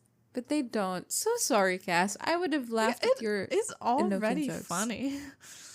I mean, it's funny that, like, you thought it was such a wonderful chant powerful and spell. exorcism, Yeah. but all these super religious people have been saying like goats give you blowjobs. Like, that is a pretty funny thing. I don't think that's what they're saying. You breathe think with it's the like- mouth of a goat? I think it's like you're incredibly noisy when you have sex. Or you sound like a goat Really? when you have sex. That could be. I did not think of it in any other way than like you put your penis inside a goat's mouth. No. You breathe with the mouth of a goat. So you have the mouth of the goat. You breathe with Well, if you say you breed with a goat, it means that you have sex with a goat, so you're just being more specific about the place. I think it's like, you're incredibly loud, man. Tone it down. That could be it, too, yeah. It's funnier in Enochian. It does make me sad that he can't talk in his, like, native language to anybody anymore because all the angels hate his ass, and also he's not friends with Ash. This is true. I mean, I feel like he can be besties with a prophet. True. Except, isn't he just, like, mean to Kevin, though? I think the only thing I remember between Cass and Kevin is Cass, like, boops him, and that's it. I guess that's not mean. Cass says that the intention is to get people into hell, and the way she's gonna do that is she's going to make everyone in this town commit acts bad enough 50 that people. it will get them to hell. If her goal is to condemn as many souls to hell as possible, like, why is she in a town of 50 people? I know, but Supernatural always has this problem. Yeah, I suppose so. Also, yeah, can't you just, like, post something on the internet? I'm sure there's certain things you can post on the internet that can get people to kill way more people. Oh, and then Dean says a very irritating line, which is, how do we go pimp of Babylon all over this bitch? Ugh. Pimps don't kill the people that they pimp. I mean, sometimes they do, but that's not their main job. Yeah, but like, I think the point here is his like, how point do we is just control? like, we're gonna, dominate her non-sexually. Yeah. Ugh, hate that guy. Leah's talking to Jane and Rob, and Jane's like trembling because she's like, did I make the angels angry by murdering some guy? And Leah's like, no, it's okay. The angels are actually like really happy about it. She says, we all liked Paul, but he was a sinner, and he would have taken us down with him. You saved us. And Pastor Gideon enters the room, and he hears this. And he's like, what the fuck? Like, isn't killing people, like, a way bigger sin than, like, drinking? Leah says, like, no, it was striking down evil, and we just have to have faith. And he's clearly unhappy about this. In the motel, Cass brings a stake made from a cypress tree in Babylon and says that that can be used to kill her, but only if it's wielded by a true servant of heaven. And Dean's like, huh? And he goes, not you. Or me. Sam, of course, is an abomination. Slay. So they have to find someone else, aka Pastor Gideon. And then we cut back to the church, and Leah's giving an announcement. And she says that the final judgment is going to come at midnight, but the only way for them to be ready is that they have to get rid of some sinners who are still in the town. And the pastor's like, hey, can you stop? Like, what are you doing? Like, people are going to die. Like, you're going to make people die. And she's like, no. Like, I'm going to give out the list of names of people to kill. And if you don't shut the fuck up, I'll put you on the list. Good for her, but also not. Yeah, we have a quick discussion where Cass appears to the pastor and tells him about the plan. He has to convince him that he's an angel by, like, teleporting him and all that shit. He's quite resistant to the idea at first, but, you know, Sam and Dean impress on him very clearly that that's not your daughter, that's the thing that killed your daughter. And she's gonna kill way more people soon, too, and everyone else is going to hell. The pastor asks why it has to be him. Cass gives the servant of heaven response. And he goes, and you're an angel. And Cass sort of leans a little bit sadly against the wall or a pole or something. Poor excuse and he goes, for one. Poor example of one. Aww. And like, they do that thing again where they pause so that you think about it. Yeah. And I do think about it, so it's fine. Yeah.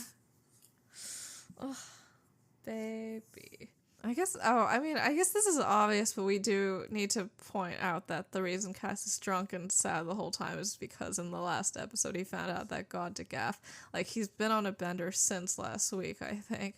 Oh, Cass. So, as before they go on to kill Leia, Cass is sitting outside on a bench and he is holding his head in his hands.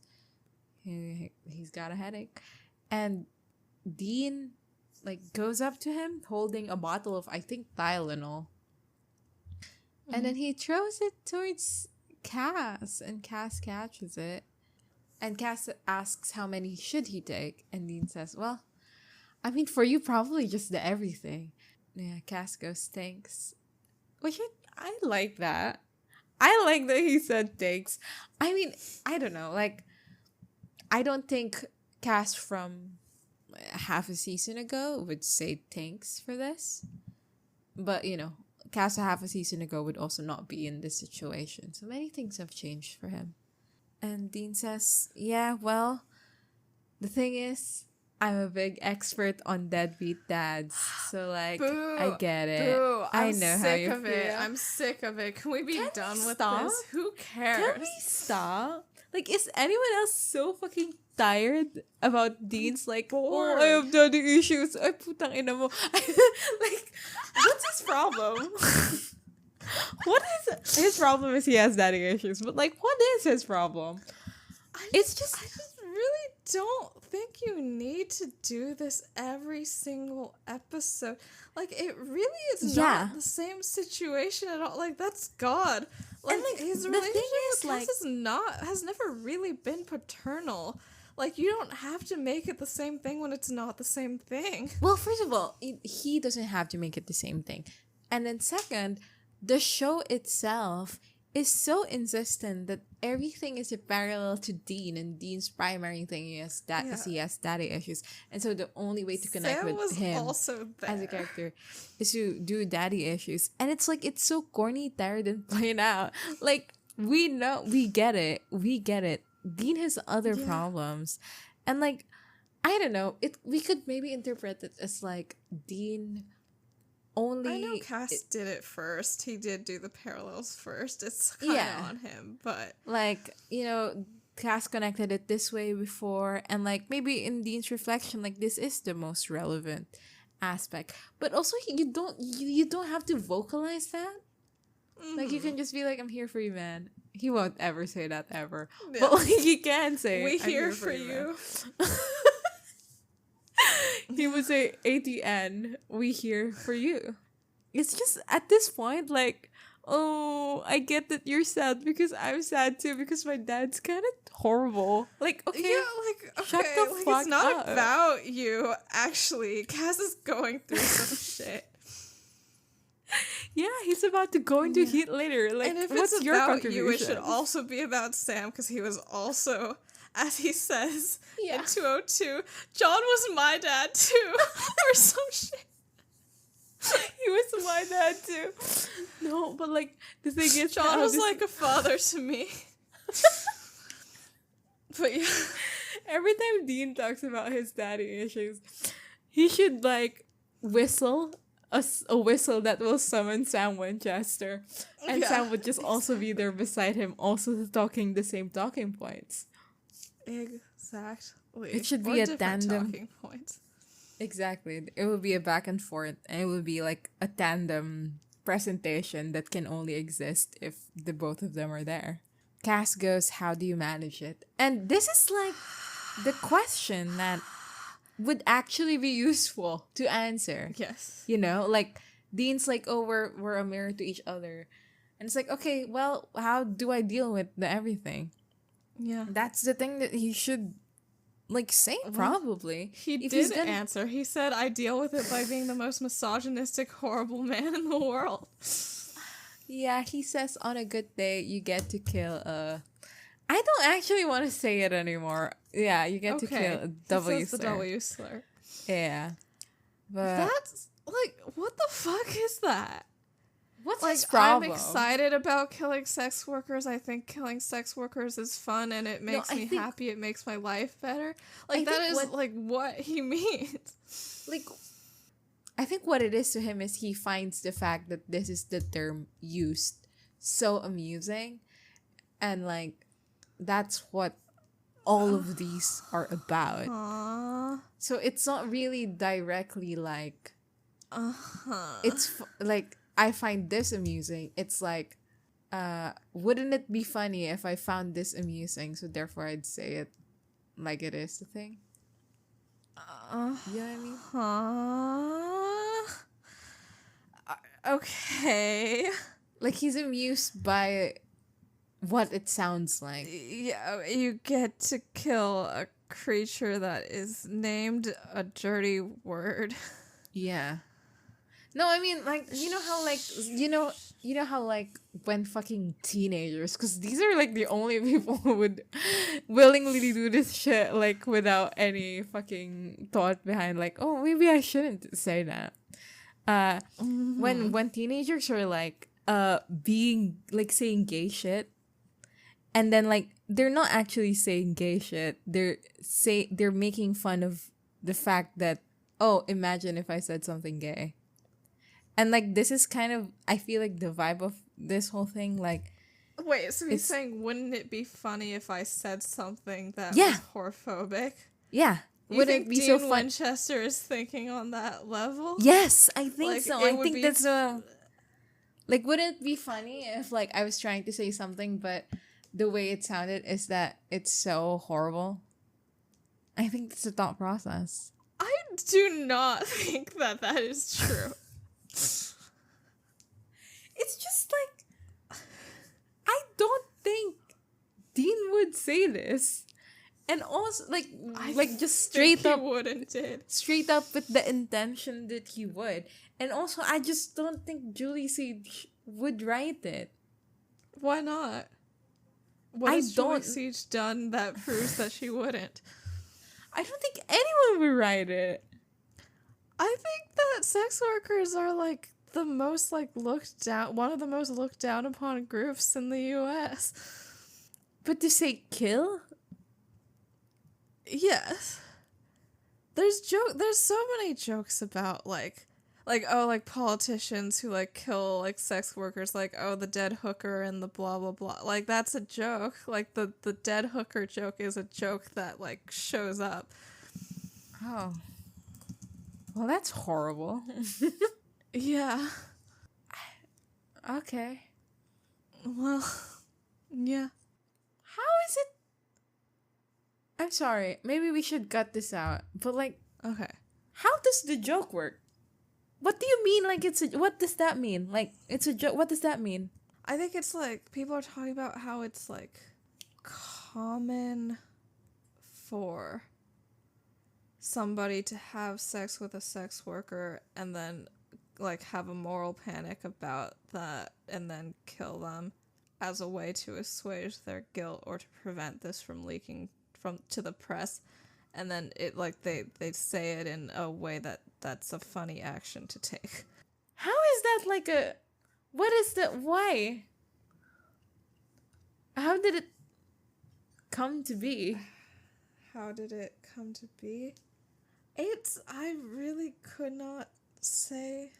But I don't like, dead hooker is literally just like a phrase that shows up. I've never heard that combination of words before. Yeah. Like, in conversation? I haven't heard it from people IRL, but it is a thing that I've heard of and, like, online and things. But yeah, no, I think he meant it just in the way that he meant it as a sentence. We're in the church basement, and Rob and Jane are, like, herding people into the closet because of how this town is homophobic, and that's why they're gonna burn the people in the closet. They were gonna pour literally kerosene or something at them, and then they were gonna burn them to death in the closet. So fine, it was a storage unit, but it looks like a closet. I think it is a closet. It's just also a storage unit. yeah, they've gathered up everybody on the list and they've shoved them in. And Leah says, okay, then get the kerosene.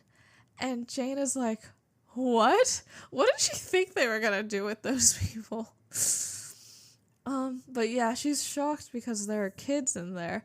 But apparently the angels just thought they were really evil kids. So, there you go. Jane agrees to do this even though she's still uncertain. There's a brief shot of Leah looking into a mirror, and then, like, for a second, her face goes sicko mode. Like, it turns sharply to the side, and there's, like, teeth or whatever. Really I don't know why they unnecessary. did this. Because, like, Yeah. I feel like we're already pretty convinced she's telling this woman to kill an entire room full of people, including children. And also, like, when she was talking to the pastor earlier, like, oh, if you say something, like, I'll I'm put you gonna on kill this. you. Like, we already know she's evil. Why do we need to do this? Yeah. They, like, really have an extra budget. We need to write that down so that, Robert Singer can continue doing his thing with offshore money funds. laundering thing. So true. Yeah. Yeah. That's a joke. Robert Singer, don't sue. Cass grabs her and then holds her still so that the pastor can stab her. Yeah. But he And she hesitates. goes, Daddy, don't hurt me, which I think makes him hesitate for a second. And then in that time, she uses her magic powers to, like, fuck Cass up in some way. He's just incapacitated for a bit. And then she, like, shoves the pastor and Sam and Dean off. And then she runs off. And then the pastor runs after her. And Sam goes, wait, no, to the pastor? Like, What do you mean? why? When the pastor starts running after Leah, Sam tells him to stop. Why is that? Yeah, that's what I'm asking. Why? Well, I'm asking with you. We're asking together. Maybe it's like, if you go into that other room where she's heading with all those other people in there, then, like, they'll all start attacking you. We should wait until she's alone again to try again. Yeah, maybe. But, like, they're gonna burn those people, Sam. I guess he doesn't know. So she runs into the basement with the pastor. And she's like, help me, he's a demon, help, and also please light all those people on fire in the closet, please, please, please. And then a kind of boring fight scene happens where Sam is attacking attacking Rob to prevent him from lighting the people on fire. Meanwhile, she knocks the cypress stake out of the pastor's hands. So Dean starts attacking her, and she's about to choke him out, but she's choking Dean out, but he grabs hold of the stake, and she goes, please, like, you're a servant of heaven. And then she says that he's pathetic, self-hating, and faithless. So true. And that he's just gonna sit back and watch the end of the world happen. And then he stabs her. And then he says, don't be so sure, whore. It's 'cause it rhymes, I guess. Yeah, he's a real poet. Yeah. And I don't like that. And then she, catches on, like, the stake catches on fire, and then she dies. And, yeah, everyone's just sort of there in the aftermath, looking in shock. And Jane goes, but I don't understand. How are we supposed to get to paradise now? And Dean's like, sorry, pretty sure you're headed in a different direction. That part, like, when she was like, how are we supposed to get to heaven now? And it's like, nah, girl. Nah. It did make me feel like, oh, no. Oh. Yeah, I do feel bad for her. Like, I think she's, like, a pretty interesting character. Like, I liked Jane this episode. That's the thing. Like, They really did do the side characters well this episode. I think maybe that's why it also feels like a good episode. Like it feels full of actual people. Like Jane is good, and then the Rob and Paul thing is good. Paul individually is good. Like, you know, Rob individually is not. Rob individually just has I don't really. I honestly like sometimes Rob was on screen. I was like, is that Pastor Gideon? Like I couldn't tell them apart. Pastor Gideon is pretty okay. Like, you know, and Leia too. Him. Like, yeah, all of them are pretty neat. Sam helps the pastor out, and Dean helps Cass out. And at no point does it indicate that they let those people out of the closet. Yeah, how does that work? How does that work? I mean, the thing is, like, you can be like, oh, maybe Jane and Rob did it. But, like, they also put the people in the closet. In the closet. I feel like maybe if I was the person in the closet, I'd be like, I wouldn't like that. Kill yourself, or maybe I will. Like, you know, like. Yeah. And I think that Supernatural doesn't think about how grief and things and like confusion and anger can make you irrational for a longer time than like, oh, I realize what's going on now. Like, I don't think it's safe to leave them down there and let Jane and Rob let them out, because I could totally see them going like, no, like we couldn't have done this if it wasn't the right thing. Like, he may have killed Leah, but like she was right. Like, let's finish out like what she wanted us to do. Like, they totally could have just burned them all as like part of their like coping with the fact that they were wrong the whole time. I guess we're to presume that they're fine. So Cass is in heat. And Dean's pulling him up the stairs. Pastor Gideon is not in heat, and Sam's pulling him up the stairs. And the whole time Sam's just very concerned about the fact that Dean was able to kill Leah, since she can only be killed by a servant of heaven. And they put the pastor and Cass into the car, and then while they have some privacy, Sam goes, "Are you gonna do something stupid?" And Dean goes, "Like what?" And Sam goes, "Like Michael stupid." And I think this is the first time that he's sort of realizing that this is a possibility. Like, I feel like before it's like, okay, yeah, Dean did gaff, but like he's not gonna, like, that's just gonna be passivity. He's not gonna do anything. But yeah, ugh. I enjoyed this exchange. And Dean's just like, "Nor, I can't do that. I can't." So they're recovering in the motel, and like they're helping Pastor Gideon with first aid stuff. And Dean says, "You'll be okay," and he says, "No." And Dean starts heading out, and he claims that it's to grab some clean bandages out of the trunk after Sam expresses suspicion. Concern, yeah. Yeah. And Sam's like, "Okay, fine."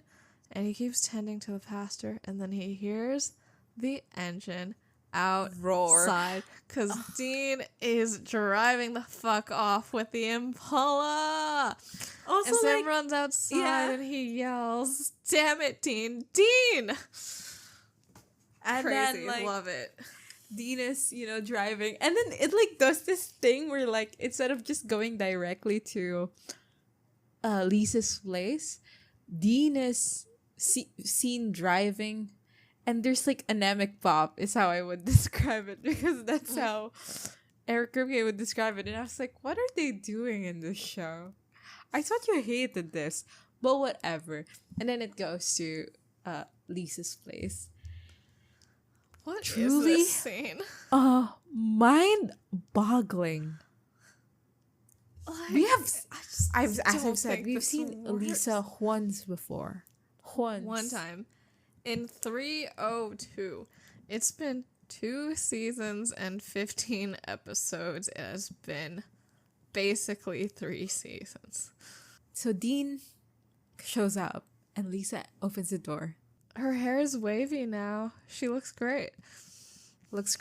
Dean's like, "Hey, didn't have your number.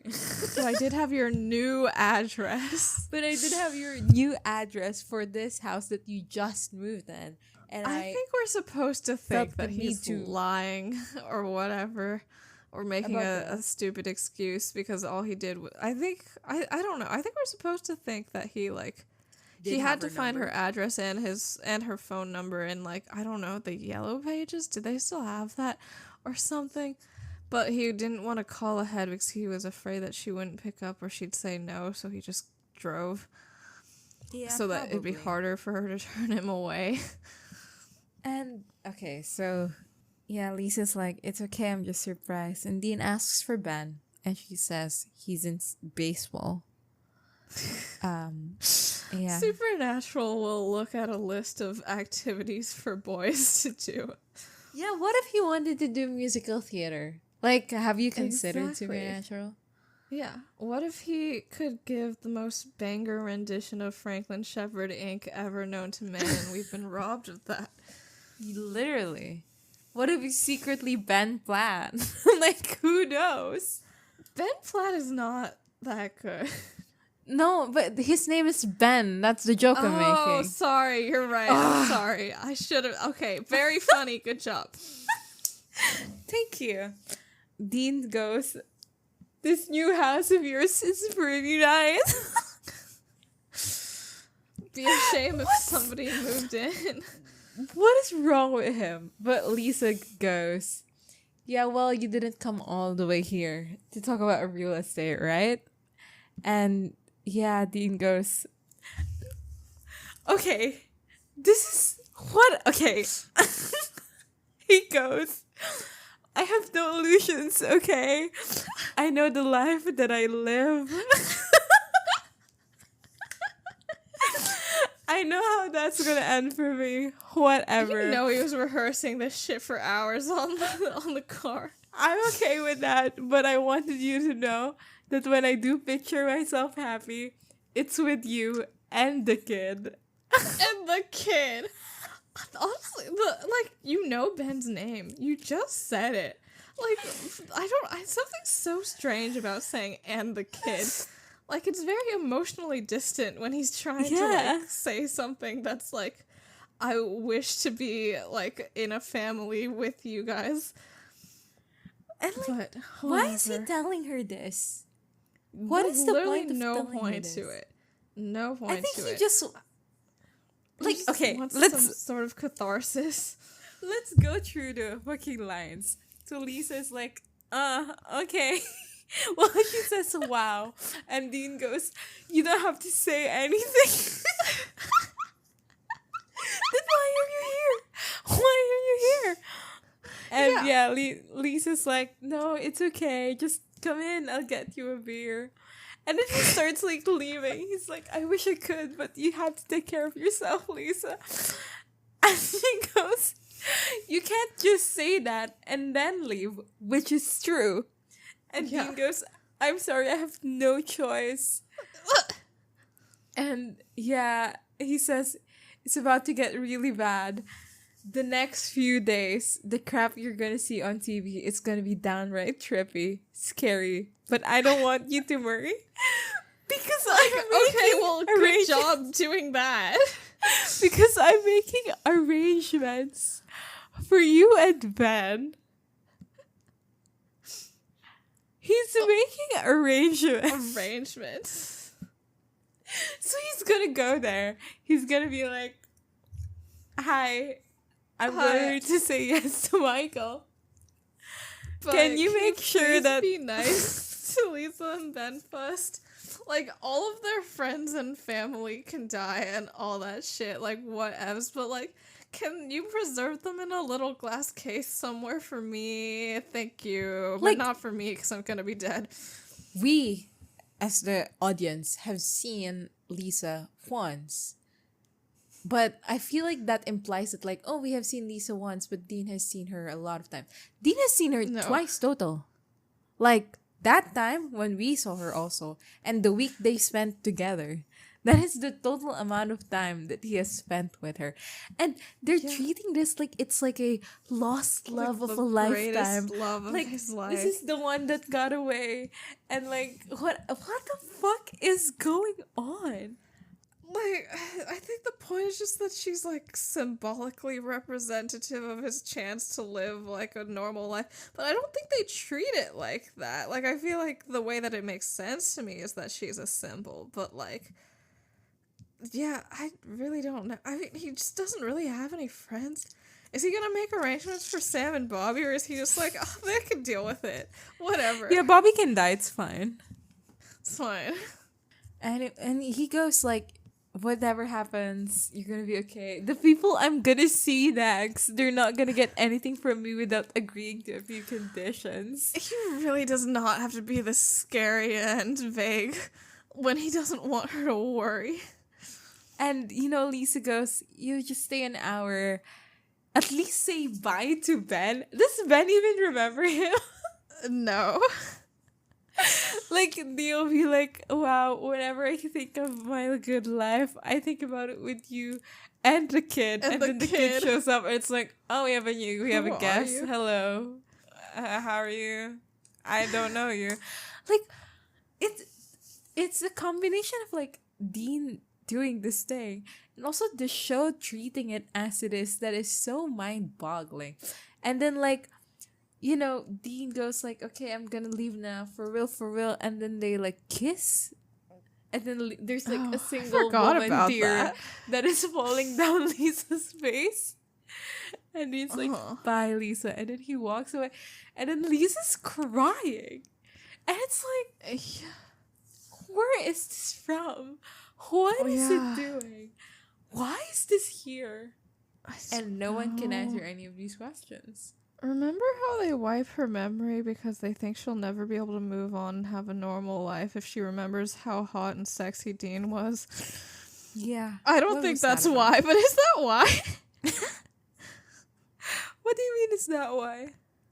Wait, like they wipe her memory of Dean because they don't think she'll be able to be happy if she knows that she loved and lost him? Is that the reasoning? Yeah, I think so. That's so crazy. No, I think what it is that if they remember Dean, like they would be in harm's way. So like to make sure that the demons won't come after them, just erase their memory so they really will have nothing to offer. Okay, I guess I don't actually know the plot of season 6. They're demons? Yeah, Crowley. Well, but he's like their ally.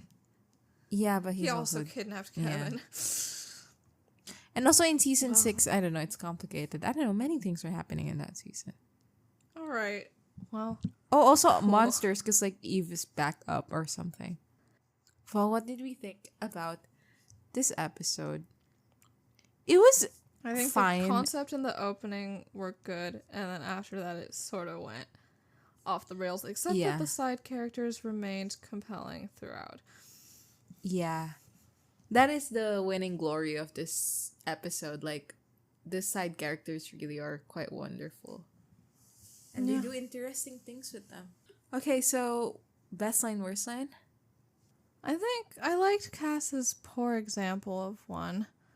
But I don't know if that's my best. But I can't think of another one right now.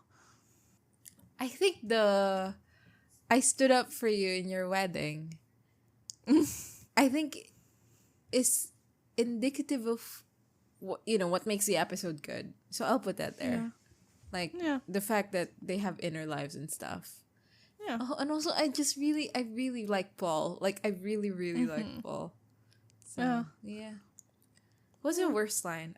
You know what the worst line is. Any of the ones where Dean says the W slur, but especially the some days you get to kill a blank.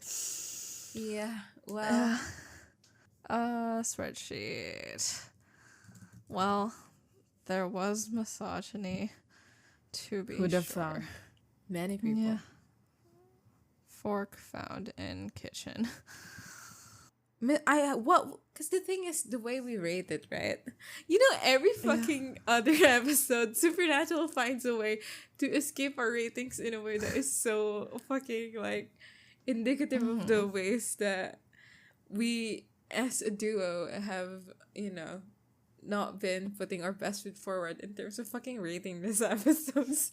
Yeah. But like, okay, because the way we define it is like fundamental to the episode, right? Whatever. And this one, as I've said, it's like you can remove it completely and the episode would be the same. But I feel like that is actually the reason why it's worse. Worse. Yeah. That like it is like if you remove it, it's fine. If you put it in, it's so horrible. And they chose to put it in. I think it's a 4. All right. Yeah, I believe that. I trust that. I agree. Racism, I don't remember I don't this think happening. so. I don't think so. Homophobia. Homophobia, depending on how you interpret the Paul stuff. But I don't think we're supposed to interpret it like that, so I'd say a 0. Yeah. I think because the way Supernatural does homophobia really is one, like the explicit characters and then killing them immediately, like Lily.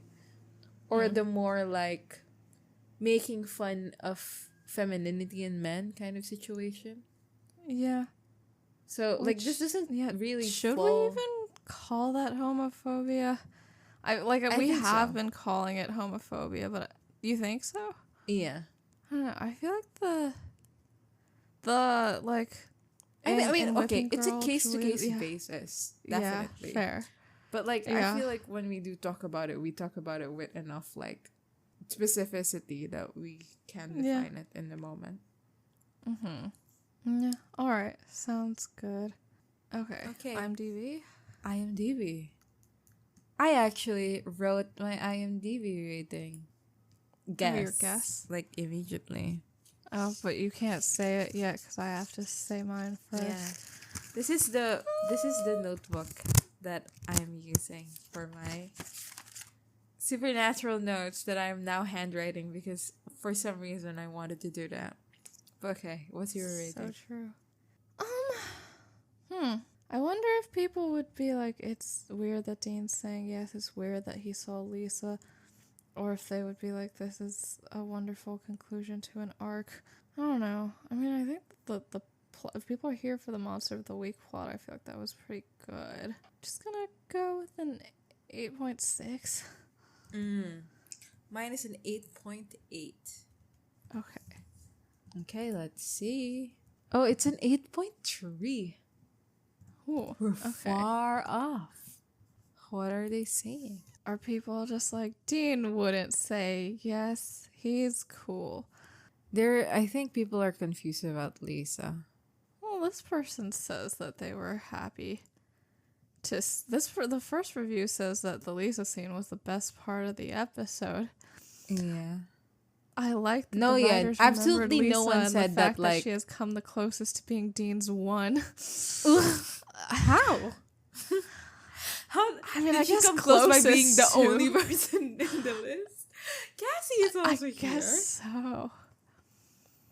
And Cassie and Dean, I feel like had more of a thing going on. They did have more of a thing going, but I guess it was longer ago. And Danica's theory is just that they wanted to forget that the racist truck episode ever happened, so they couldn't bring Cassie back because it means acknowledging that they wrote the racist truck episode.